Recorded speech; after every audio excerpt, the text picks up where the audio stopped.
আদম আলাইহিস সালাতু ওয়াস সালামকে যখন আল্লাহ পাক জান্নাতের ভিতরে রাখলেন, কোনো কিছু ভালো লাগে না, জান্নাতের এত নাজ নিয়ামত কোনোটা ভালো লাগে না।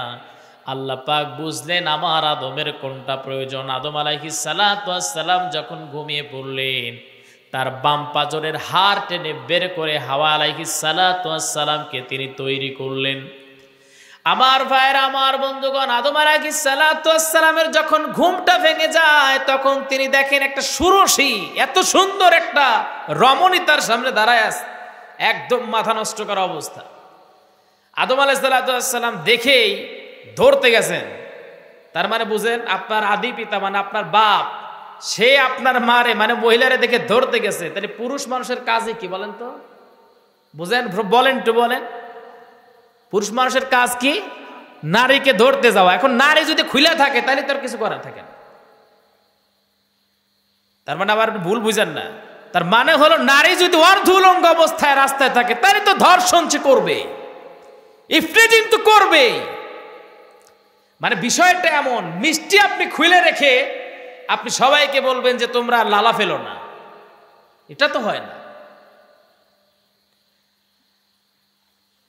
আদম আলাইহিস সালাতু ওয়াস সালামের যে বাম পাজরের বাঁকা হাড় থেকে হাওয়া আলাইহিস সালাতু ওয়াস সালামকে তৈরি করা হলো, এই জন্য নারীরা প্রকৃতগতভাবে সৃষ্টিগতভাবে তার একটু বাঁকা প্রকৃতির।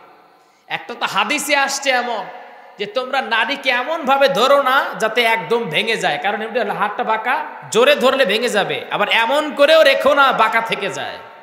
আপনি একটু বুঝেন কথাটা, হাদিসটা বুঝেন, নবীজির হাদিস, যে নারীকে এমন ভাবে ধরো না সে বাঁকা থেকে যায়, আবার এমন করে ধরো না বাঁকা হাড় ভেঙে যায়। এই হাদিসটা আপনার বুঝতে অনেক সময় লেগে যাবে। তার মানে হলো আপনি আপনার স্ত্রীর সাথে, নারীর সাথে যত তেরামি করবেন তত আপনি বিপদে পড়বেন। আর যত আপনি আপনার স্ত্রীর সাথে সুন্দর আচরণ করবেন, একেবারে আবার সুন্দর না, মানে সুন্দরের মধ্যেও আবার কিছুটা কড়া থাকতে হবে। এইরকম ভাবে যদি চলেন তাহলে আপনার সাংসারিক জীবনটা সুন্দর যিনি করে দিবেন তিনি কে? আল্লাহ। আল্লাহর নবী বলেন এই দুনিয়াটা জান্নাত নয়, কিন্তু যদি কোনো আল্লাহর গোলাম যদি জান্নাতি ফ্লেভার যদি পেতে চায়, সে যেন আল্লাহর কাছে দোয়া করে, আল্লাহ আমাকে একটা নেককার স্ত্রী দান করো। একটা নেককার স্ত্রী মানে আল্লাহর গোলামের একটা আল্লাহর জান্নাত। সুবহানাল্লাহ বলেন। আমার ভাইরা, আমার বন্ধুগণ, কত কোটিপতিরে দেখলাম, টাকার কোনো কমতি নাই, প্যারাডো গাড়িতে চড়ে, এলন গাড়িতে চলাফেরা করে, অথবা হেলিকপ্টারে চলাফেরা করে, টাকার পাহাড় হয়ে গেছে, কিন্তু বাসায় ফিরে শান্তি নাই। বাসায় যখন ফিরে স্ত্রীর চোখের গরমে ও পেশাব করে ফেলে দেয়। স্ত্রীর চোখের গরমে আর ঘরের ভিতরে থাকতে চায় না, অথবা রাতের বেলায় ট্যাবলেট খেয়ে ঘুম আসে না। এই যে শান্তি, এই শান্তিটা কিন্তু এমনি এমনি আসবে না। শান্তি জিনিসটা ভিন্ন রকম একটা জিনিস। শান্তি সেটা আপনি আল্লাহর কাছে চেয়ে নেবেন।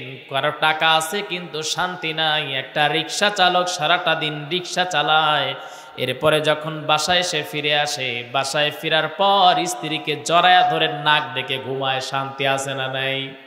আমি তো মনে করি ধনী পরিবার চেয়ে গরিব পরিবারে বেশি শান্তি।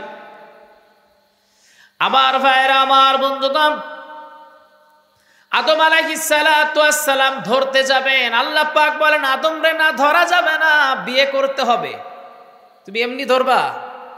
তোমাকে বিয়ে করতে হবে। আদম আলাইহিস সালাতু ওয়াস সালাম বললেন আল্লাহ বিয়ে করব, বিয়ের জন্য শর্ত কি? দিনমোহর দেয়া লাগবে। আল্লাহ পাককে আদম আলাইহিস সালাতু ওয়াস সালাম বললেন আল্লাহ দিনমোহরটা কি দিব? আদম আলাইহিস সালাতু ওয়াস সালামকে আল্লাহ পাক শিখিয়ে দিলেন আমার নবীজির উপর দরুদ পড়ো। আমার নবীজির উপর যদি তুমি দরুদ পড়তে পারো, এইটা তোমার জন্য শ্রেষ্ঠ দিনমোহর। জোরে কোন সুবহানাল্লাহ।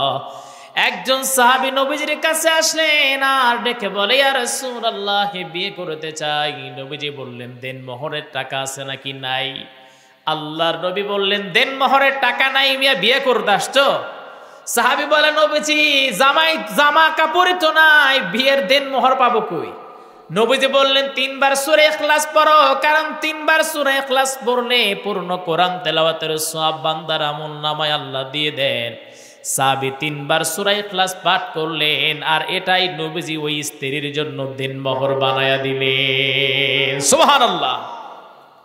বিয়েটাকে সহজ করা দরকার, কিন্তু বিয়েটাকে আজকে আমরা কঠিন করে ফেলতেছি। অবশ্যই বিয়ে নিয়ে কথা বলাটা আমার সাজে না, আমি নিজেই তো বিয়ে করি নাই এখনো, তবুও বলতেছি। তো বিয়েটা এখন কঠিন, কারণটা হলো যে টাকা লাগবে, অনেক টাকা লাগবে। আমরা বাংলাদেশে তো যৌতুক চাই, আবার মেয়েদের কাছে যখন আমরা যাই তখন তো আমরা গিয়ে হাতে পায়ে ধরে মাফ নেই না। তো বিয়ে করার আগে আপনাকে টাকা জমাতে হবে, দিনমোহরের টাকা, আপনি মাফ নিবেন কেন মিয়া?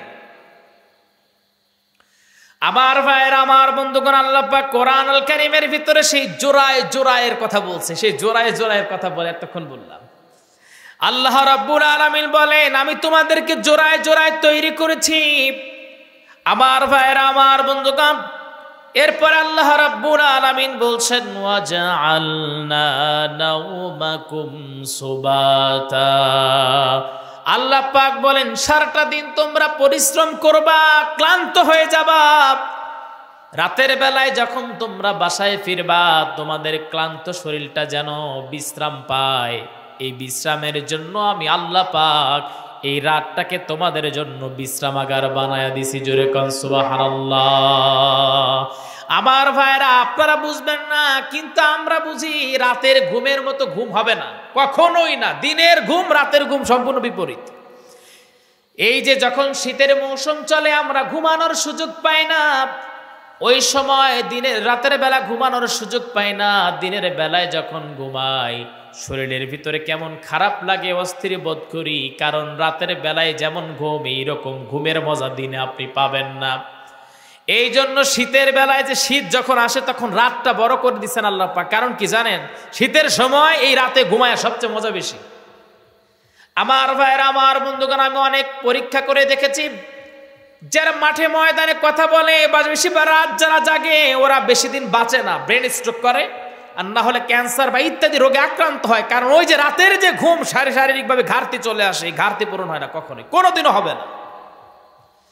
আমার ভাইয়েরা, আমার বন্ধুগণ, আল্লাহ রাব্বুল আলামিন বলছেন, ওয়াজআলনাল লাইলা লিবাসাও ওয়াজআলনান নাহারা মাআশা।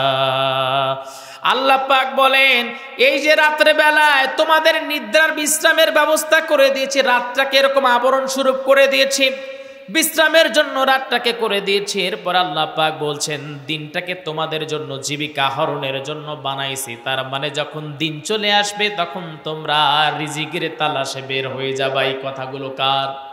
সবাই বলেন কার? দেখেন, আমরা জীবন যেভাবে চালনা করতেছি, পরিচালিত করতেছি, আল্লাহ সেটাই কোরআনুল কারীমের মধ্যে বলে দিয়েছেন। আমার ভাইরা, আমার বন্ধুগণ, আল্লাহ রাব্বুল আলামিন এই যে একের পর এক ধারাবাহিকভাবে কত সুন্দর করে আমরা জীবনটাকে কেমন করে পরিচালিত করব, সেইগুলো কোরআনুল কারীমের ভিতরে আল্লাহ পাক কোট করে দিয়েছেন। আবার এই দুনিয়া থেকে যখন আমরা বিদায় হয়ে যাব, এই দুনিয়ার জিন্দেগি থেকে যখন আমরা বিদায় হয়ে যাব, তখন আমাদেরকে কিন্তু আল্লাহর সামনে দাঁড়াতে হবে। কেমন করে জীবনটাকে আমরা এই দুনিয়াতে পরিচালিত করলাম সেটার হিসাব কিন্তু আল্লাহর সামনে দিতে হবে। আমার ভাইয়েরা, আমার বন্ধুগণ, আল্লাহ রাব্বুল আলামিন পবিত্র কালামুল্লাহ শরীফের ভিতরে বান্দাদেরকে সকল বিষয় আল্লাহ পাক জানিয়ে দিয়েছেন।